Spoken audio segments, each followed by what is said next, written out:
5ই আগস্টের আগে আমরা খুব ভালো করে জানি তারা গণভবনে সাংবাদিকতা করতে গিয়েছিলেন, কিন্তু তাদের যে কর্মকাণ্ড ছিল সেটি কি সাংবাদিকতা ছিল,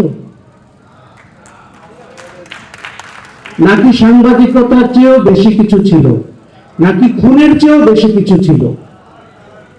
এই প্রশ্ন আমাদের নিজেদের করতে হবে। দেখুন, মানবাধিকার প্রশ্নে গিয়ে আমরা অনেক সময় কিন্তু এক জায়গায় বাধা পড়ে যাই, আমরা মনে করি এর চেয়ে বেশি আমাদের এগুলো ঠিক হবে না। আর গত 18 মাস বা 20 মাসে বিচারের নামে, মামলার নামে যে প্রহসন হলো, যে মিথ্যা মামলা হলো এবং মামলা নিয়ে যে বাণিজ্য হলো পুলিশ এবং আইন বিভাগের, এটি তো অবিশ্বাস্য। তাতে করে কি হলো জানেন? জুলাই আগস্টে যারা জীবন দিল, যারা পঙ্গু হলো, তারা তাদের ন্যায় বিচারটি পেল না।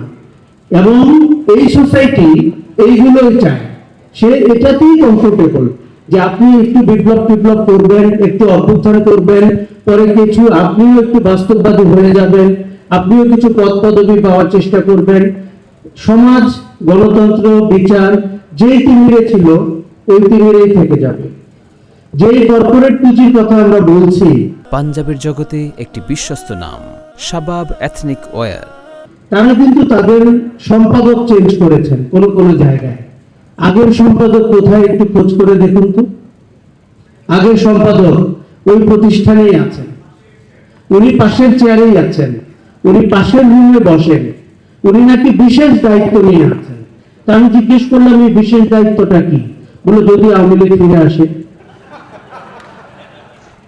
এই বিশেষ দায়িত্ব নিয়ে আমি অন্তত 5টি কর্পোরেট পুঁজির প্রতিষ্ঠানকে চিনি, তারা তাদের সেই কালো সম্পাদক, গণভবন কুখ্যাত, অখ্যাত অথবা নিন্দিত সম্পাদককে চাকরিচ্যুত করে নাই। তারা কর্পোরেট পুঁজি ধারণ করে, তাদের যথেষ্ট টাকা আছে, তারা তাদেরকে রেখে দিয়েছেন। দে হ্যাভ বিন পার্ট, তারা বসে আছেন। আমি এমন একটি টিভি চ্যানেলকে চিনি যার 3 জন মালিকের, একজন আওয়ামী লীগ করেন, একজন এখন বিএনপি করেন বলে সামনের কাতারে, আরেকজন পার্ক আছেন জামাত যদি কোনোদিন চলে আসে।